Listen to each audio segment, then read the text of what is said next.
Okay, folks, what I am doing, I'm up in the garden, and I don't know, the rain is kind of teasing us here. I'd kind of like to see rain, but just in case it does rain, I am going to harvest more onion tops.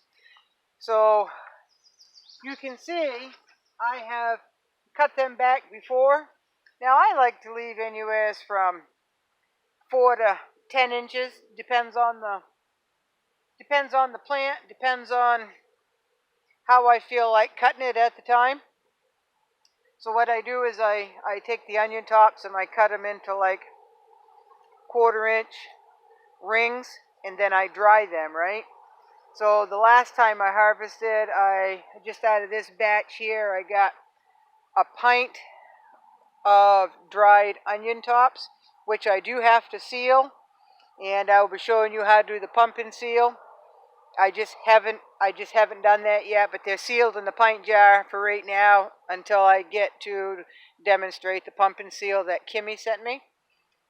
So all I am going to do is, let me start in the middle so I know that you can see.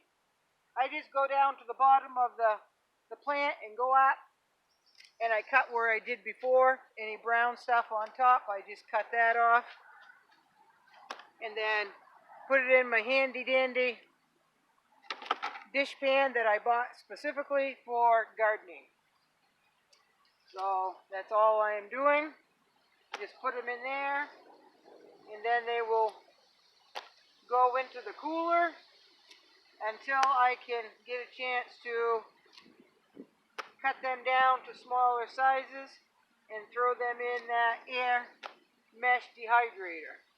Now, a lot of people have told me that I shouldn't be cutting back my onion tops because it makes my onion bulbs not grow. You know what? I have never researched that, folks, and that may be true, but I do get pretty good onions, and I like my onion tops for soup, scrambled eggs, stir fries. So I guess I'm just going to continue doing what I've always done and go from there. For those of you who don't believe in cutting your onion tops, you do for you, and I will do for me. But it doesn't take any time at all, folks. It's pretty simple, and like I said, I like the onion tops just as much as I do the onions. So this works.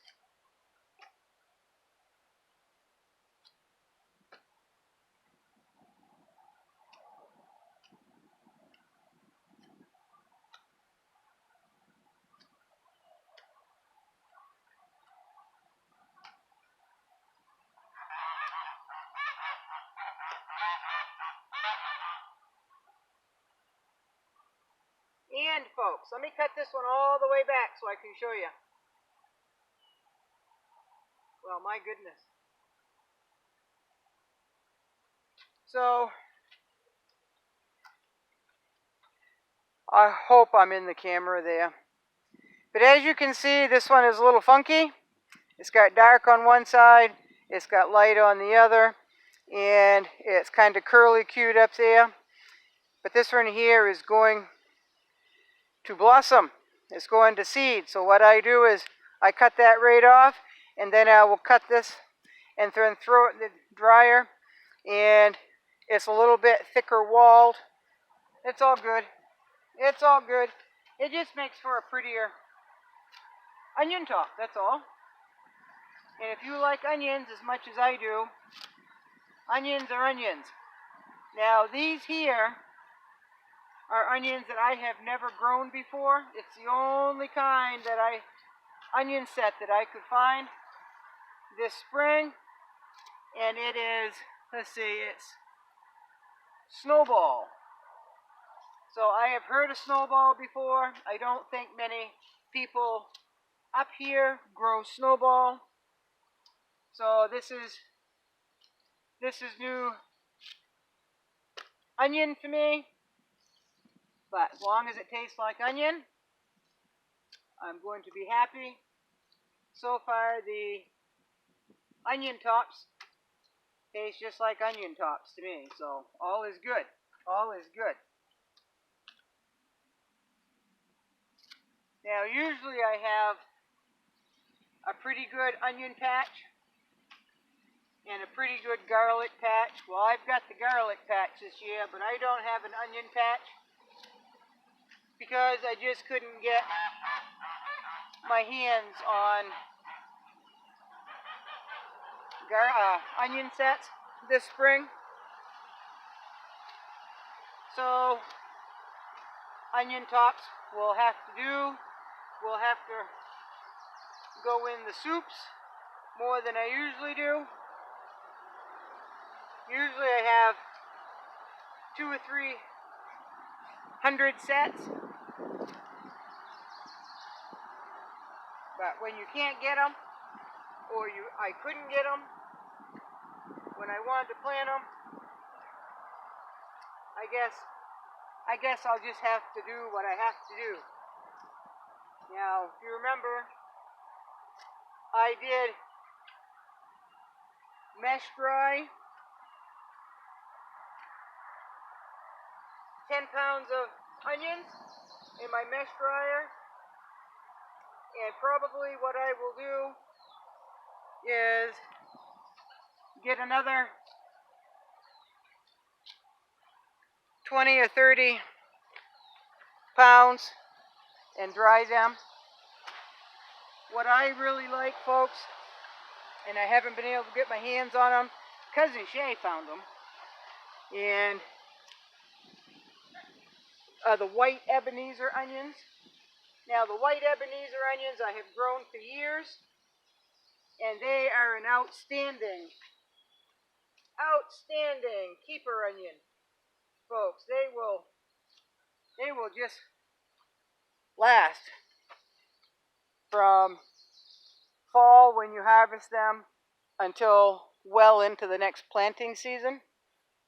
And again, those are white Ebenezer onions, and they're a long keeper, but they're kind of squat.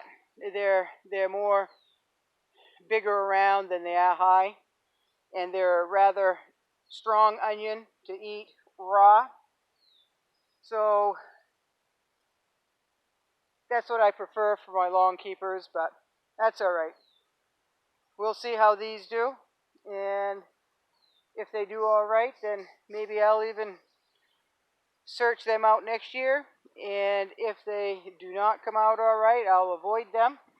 What I did, though, is a couple years ago I saved onion seed, and I have planted those onion seed. They have not come up yet. I just did those a few days ago to give me a head start for my onion season next year.